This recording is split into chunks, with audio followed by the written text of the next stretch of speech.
friends, and welcome to another episode of Chapters here on Armstrong Television. Chapters is a television show that profiles authors and editors and publishers in West Virginia, Ohio, and Kentucky. I'm Elliot Parker, and it's great to have you with us.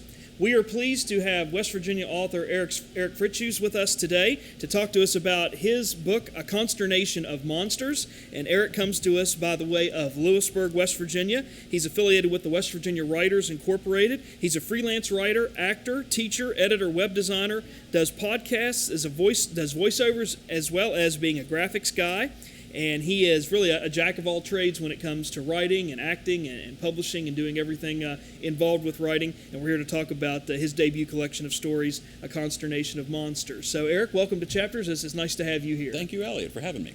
So tell us a little bit about how all this got started for you in terms of writing, and how long have you been writing, and what led you up to creating this collection of stories? I have been writing ever since probably the 5th grade, when I was inspired by Judy Blume's book, Tales of a Fourth Grade Nothing, which was a collection of short stories featuring the same characters. And I wanted to try to write my own, and they were wildly boring stories. I would think, well, let me write about my dog, and okay, he's very happy, and that's all I had. So it took me a few years before I was able to learn plot and character development, and that you really have to be able to tell a story with these characters that would be compelling, give the reader an experience. So really, high school and college is where I began writing more short stories and plays as well, and that has continued since college. And so this collection kind of came about. I've helped a number of people publish their own books through Amazon's Create Space, and I've worked with publishers like Mountain State Press in order to typeset and do covers for books to be published. And all this time, writer friends of mine were like, when are you going to use these skills to do your own thing? And finally, I was given the challenge to have something out by last April for an author event in Alderson, West Virginia. And I put together A Consternation of Monsters, collecting 10 of my short stories with the running theme of monsters as about the closest stitching to stitch all those together thematically as there is. Very good. So who are some of the writers that influence you, that inspire you to write, and are there any that you somewhat loosely imitate in your writing? That's a very good question, because writers often start by imitating the people the writers they really like. Douglas Adams of The Hitchhiker's Guide to the Galaxy fame. I aped his style for a lot when I was in high school. Later it kind of morphed into Neil Gaiman, who wrote American Gods and Good Omens, who actually was influenced by Douglas Adams himself. And so, but it wasn't really until I began reading Ray Bradbury that I realized, wow, there's literary merit here. This man can paint a picture with words, and he is my favorite author. And so I do not come close to reaching Ray Bradbury's level of talent, but if there's anything to aspire to, it would be Ray Bradbury. I heard you describe your book, A Consternation of Monsters, as monster stories in the realm or the perspective of the Twilight Zone. Or in the tradition of the Twilight Zone. Or the tradition of the Twilight Zone, yes. Yeah. What does that mean exactly in terms of what's inside this book? That's kind of what I tell people in order to let them know that, like the Twilight Zone had creepy stuff in it. It certainly had some tales that were more horrific than others, but you didn't have a lot of gore. That wasn't really Rod Serling's thing. The twist ending, he was real big on. Social commentary, he was real big on. And so I like to think that my stories concentrate more on the Rod Serling model than maybe the Stephen King, Clive Barker model. Not to put those authors down by any means, but blood and gore just isn't my thing. And so I don't want people to be handed a book that is ostensibly a fantasy horror collection and have in their mind this picture of blood and gore, when other than a couple of minor decapitations, there's not that much gore in my book. Excellent, very good, and that is true, very true of this collection of stories. I want to ask you too about putting this collection together, Eric. Have some of these stories appeared, in other journals or other publications and worked their way in? And if so, which ones, and how many of these were specifically written just for this collection? None of them were written specifically for the collection. The story Nye has appeared in Woodland Press's Dark Tales of Terror, And the story To a Flame was originally published in a collection that was put out by West Virginia writers online forum called the Writers Roundtable. And they, in 2004, I want to say, put out this collection of a lot of different West Virginia-based stories by authors from Appalachia. And I was very proud to have To a Flame in there, which is a story I wrote about that time, around 2003. So most of these stories have been written, 2 of them were written in college that I was very happy with and have stayed with me for years and have undergone revisions and revisions. And so they were a shoo-in to get in.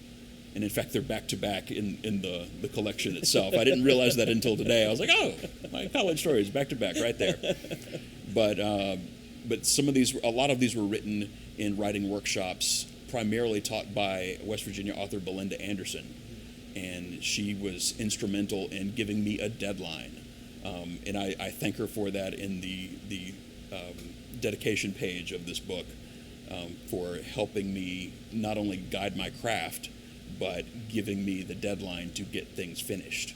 And so often writers suffer from never finishing what they start. And you need to be able to get a draft in order to redraft and redraft and redraft. So these stories are all deep into the drafts, but finishing it is one of the pieces of advice I give to my writing students. Get it out there. Get it out of your brain, even if it's wrong. Yeah, and that is so true, because you can't work with anything if you don't have a draft. You can work with an idea only so far. You can work with an outline only so far. But eventually, you're right. You got to sit down and write the paragraphs and write the pages and get that draft done. So I think that's a great piece of advice. I want to ask you too about Rick Winston, who writes the foreword to this book. Tell us a little bit about who he is, what he does, and how you guys met up, and how did you get him to write the foreword? Well, I meet Rick Winston every day when I look at him in the mirror. Rick Winston, I was in radio for 7 years, in commercial radio in Mississippi and in Charlotte, North Carolina, and I went by the name Eric Winston. My last name, Fritzius, is largely unpronounceable for the majority of the populace, except you did a perfectly reasonable job with it. Thank you very much. Congrats on that. I was nervous about making that mistake, so I'm glad I did well. It looks like a sneeze. And so I needed something for radio that would work better. And long story short, I chose Rick Winston, or Eric Winston. And then later, when I was writing To a Flame, I needed a DJ who hosted a very Art Bell type paranormal radio show. And I chose to use my own nom de radio with a minor adjustment and made it Rick Winston. And so the introduction to this book being written by Rick Winston kind of came about just because I wanted to have I wanted it to talk about the stories and the theme of the book itself without drawing a lot of attention to the fact that was what I was doing. So having someone else do it for me in the form of this fictional DJ Rick Winston, who is mentioned in one of the stories, so there's a tie-in there. It allowed me to get away with some exposition of what I was attempting to do with this collection without saying, hey, look what I'm doing. And now I'm revealing it for one and all. Very good. and that's a fascinating story, too, to hear how you took on the Winston, or the Winston Dave, for your radio career. Some stories I wanted to ask you about that caught my attention, and we'll just talk a little bit about what happens to them. The opening story, the Hoko makes the echo, or the Hako makes the echo. We're introduced in that story to a brilliant boy who knows a little something about the woods that his father doesn't know. Tell us a little bit about what goes on in that story, because that being the first story really caught my attention, and I really enjoyed that story. So tell us about what goes on there. That story is actually as close to nonfiction as this collection gets. Everything else is fiction, but that one is based on an old family story. And it's the gist of it is a father and son in the front yard of the father's in-laws' farm in South Mississippi, and he's trying to explain how echoes work by clapping and calling various words into the forest and hearing them echo back. Well, when I was a kid, about 4 years old, my dad was doing that with me at my papa's farm in Mississippi, and I came up with the idea, the Hako makes the echo. And I've talked about this on my blog as well, but there was a cypress stump down in this swampy area near Papaw's farm that I thought was the Hako. And it had kind of two tall ears on it from where it had broken off. And so I imagined this tall cat-like creature that was making these echoes in order to entrap those who tried to keep making sounds that it would echo. And so I turned that into a horror story under a challenge from some writer friends of mine for Halloween 15 years ago. Just about 15 years ago this month. And so that it's been one of the stories that stayed with me the longest because it came from when I was 4 years old.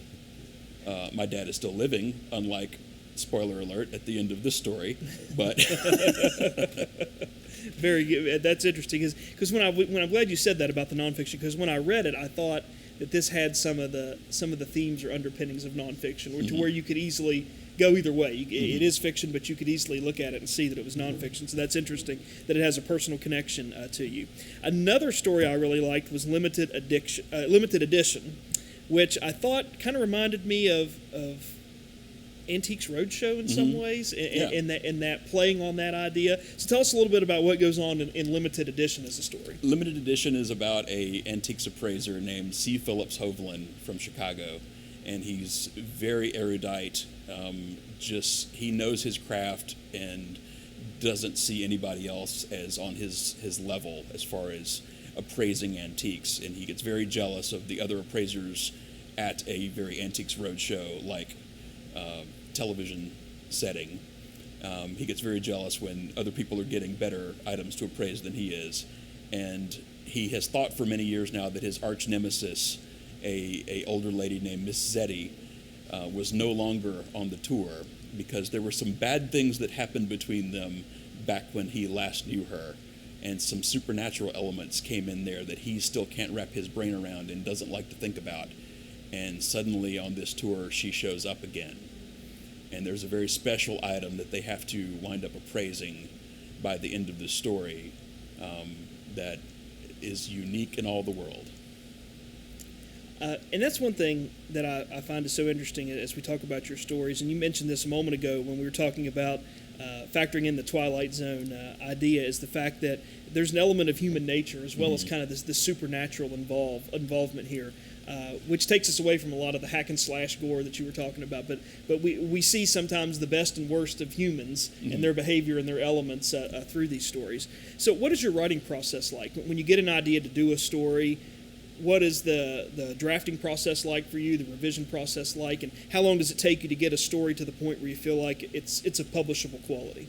Very often I will see something in the middle of the story, and usually I work visually, so I will see a scene or a specific bit of dialogue that I know needs to be in there. It just, beyond a shadow of a doubt, that is the core of the story. Then I have to write up to that, and then I have to write beyond that to figure out how it ends.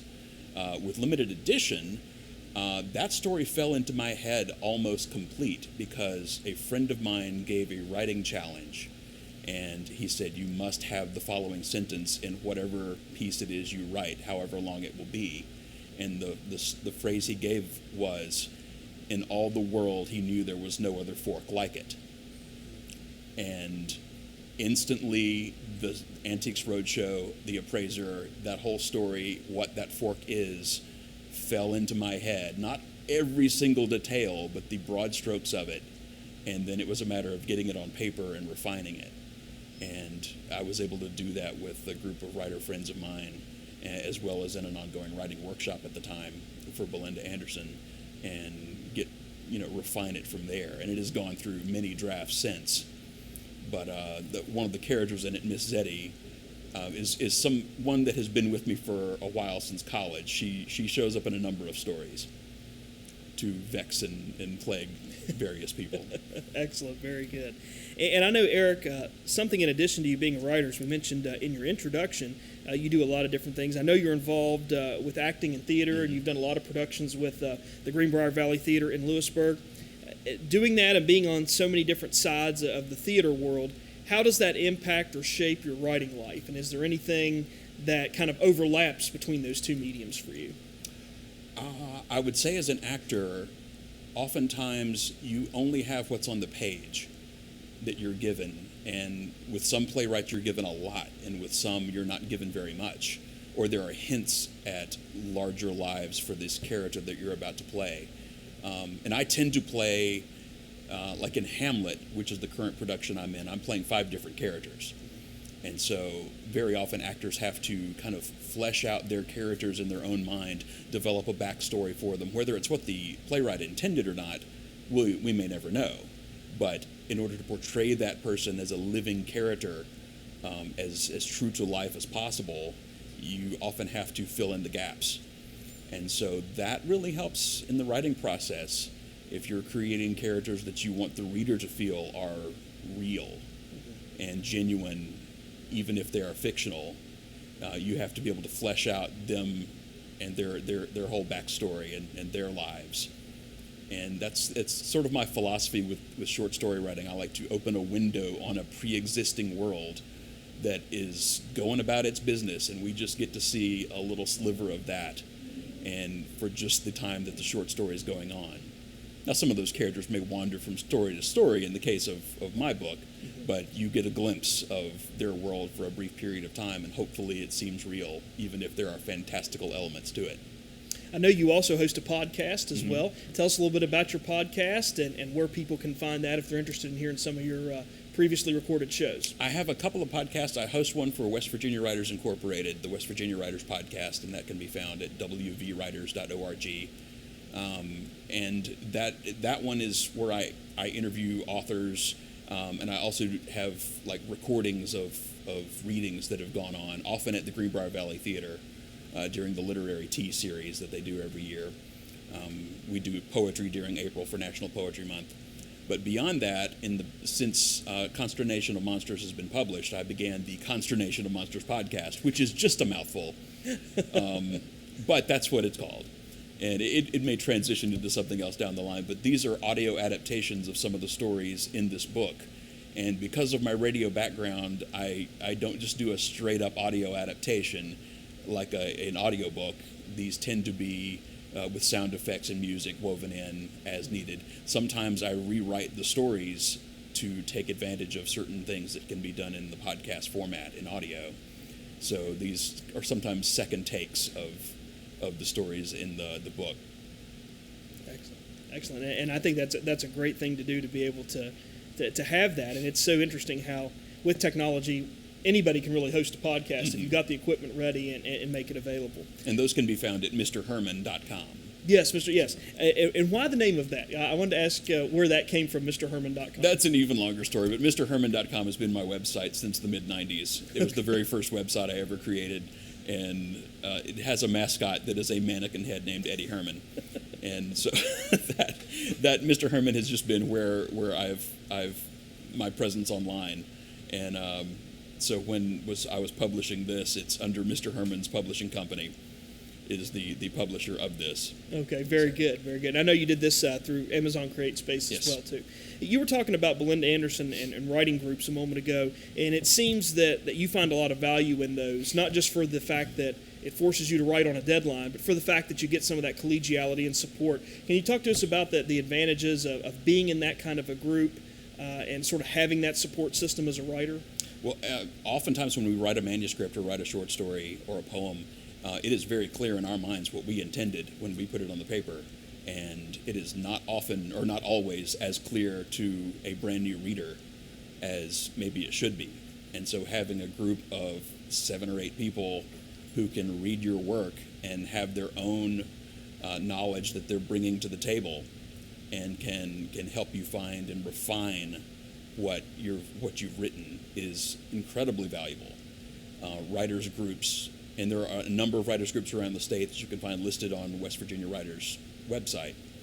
I often encourage, especially new writers, but seasoned writers as well, join a writing group, challenge one another, and let the critique process flow. And that's what we use in creative writing classes that I teach as well. Absolutely. And not be afraid of the criticism. Right. Look at the criticism as a way to make your writing better, not as someone is looking and saying, well, that idea stinks or that character's terrible or whatever. Looking at that as a constructive process, right? And as writers, we got to be unafraid to fail. Right. unafraid to write a bad story because can be fixed later. Yeah. There are very few instances where a story is completely broken. You can usually find ways to salvage it, even if it seems unsalvageable on the surface. And usually it's not that extreme. That's right. Yeah, we I think as writers build up the worst case scenario automatically, and you're right. I think a lot of times it's not as bad as we think, and there are nuggets of every draft that can be salvaged and developed later. What would you say is your favorite story in your collection? You've got some great ones in here, but is there one that you really look at and say, boy, that is my favorite, or that's my best one out of the whole collection? Ask me to choose between my children. When I reread these, I find sometimes things that I've forgotten were in there. Oh, that was very clever of the writer. Oh, it was me. Anyway, I like limited edition quite a bit. There's a lot of stuff going on in that story. Mm-hmm. There are a lot of gears that are meshing, and I think they come together, and it's the longest story in the book, approaching novella length, but I'm really happy with that one. And I'm glad you mentioned that, because I liked all the stories as well. That was definitely my favorite for all the reasons that you said there. There's just so much going on, and you do such a great job of tying it all together there by the end, and the fact that it's got that Antiques Roadshow feel is really interesting as well. So, Eric, I wanted to give our audience a chance to hear an excerpt from one of your stories, and I know you've picked out a small selection, a couple-minute passage that you're going to read to us or for us. So tell us a little bit, set the scene for us a bit, tell us what story this came from, and give us a little bit of background before you begin reading, and then we'll turn it over to you. This comes from a story called To a Flame, which was written as a part of a writing prompt that Belinda Anderson gave, and her prompt was simply, you discover a dead body. Didn't specify anything beyond that. And on my way home from that workshop, I was driving on a misty, rainy night and thought, what if I came around the corner and saw, and I filled in the blank. And you'll be able to see what gets filled in the blank from this, if the title doesn't give it away already. It was a cool West Virginia summer evening, and the wife and I had just finished a late supper of her famous steak and stinkers, meaning to say cube steak, fried ramps, and beans. The sun was starting to set over the hills behind us, turning the mountains to the east purple and casting a glow over the whole valley. We'd retired to the porch to enjoy a beer with our feet propped up on the rusty old deep freeze that I still ain't gotten around to getting rid of yet. Seemed a natural setting in which to open discussions for where our Saturday evening might lead us. Then I heard the grind of half-balled tires on the gravel road and saw a yellow door panel on an otherwise red Dodge pickup and knew it was my buddy Virgil Hawks pulling up. "Evening, Virgil," I said as he staggered up the walk. "What brings you out this—" My voice dropped off as I caught sight of Virgil's face. It was ghost white and held an expression of what I can only describe as pants-filling terror. "Hell, Virgil, what's wrong?" "Jeff, I'm in trouble, something fierce." "Evening, Marcia," he said, touching the bill of his cap to my wife with one hand. His other hand held the stub of a cigarette. "Can't be all that bad, Virg." "Oh, yes, it can." "Well, okay then. Come on up and tell us about it." Virgil scratched at the back of his sandy-colored head. "No, I'd rather not. I think you'd best come out to the truck, Jeff. Something you probably ought to see." I shrugged an apology in Marcia's direction for my untimely departure. Not having much use for Virgil, she frowned and went in the house. Virgil popped open the tailgate of his Dodge. An old tarp in the truck bed was covering something big and lumpy. He pulled back the edge of it. "Well, I'll be, Virgil. You got a dead Mothman in the back of your truck." That's great. That's great. Now, I'm so glad you picked that point to end, because it really picks up from there, and I hope our audience will check that out, especially that story in particular. So, Eric, in our final moments, if someone wants to get in contact with you to talk to them and have them talk to you rather about writing, or to get some more information about your book, or to pick up copies of your book, how can they reach you, and where can they get copies of your book? MrHerman.com. It's also available at Empire Books, where we're at right now, and it's available in Lewisburg at the Open Book. It's available in Starkville, Mississippi, my hometown, at the Book Mart in the cafe downtown there, and of course from online retailers. Pretty much any of them you go to will have it. Eric Fritzius is our guest today. His debut collection of short stories, A Consternation of Monsters, very much monster stories in the realm or the perspective of the Twilight Zone. A great collection of stories, and for folks looking for something to pacify their need for mystery / thriller / horror kind of writing, I think they'll find this collection very good. So congratulations on its publication, and thanks so much for coming on Chapters today. Thank you much. And we want to take a moment to also thank the staff and management of Empire Books and News for providing our studio taping space today. And we encourage you to come by Empire Books and News to pick up Eric's copy of his collection of stories, The Consternation of Monsters, and to feature and see many of the authors, editors, and publishers' books that we featured on Chapters. They're also available right here at Empire Books and News, so we encourage you to stop by and check those out. We also want to encourage you to send us an email if you've got a question, comment, or suggestion about this Chapters program or any of the Chapters programs that you've seen here on Armstrong Television. And that address is right here at the bottom of the screen, lp4@zoominternet.net. And if you want to go back and check out a previous episode of Chapters, we've made that possible for you as well through the Armstrong One Wire page on YouTube. And that address is also here at the bottom of the screen, www.youtube.com/Armstrong One Wire. From there, look for the Chapters tab, and you can find all the author, editor, and publisher interviews from our seasons of taping Chapters right here on Armstrong Television. So check those out. If you'd like to see them again for a second or third time, we've made that available through a partnership with Armstrong Cable and also YouTube. So we encourage you to check those out as well. And that's going to do it for us this time on Chapters, but please come again next time. And in the meantime, stay tuned to this station for news and views that impact you and your community.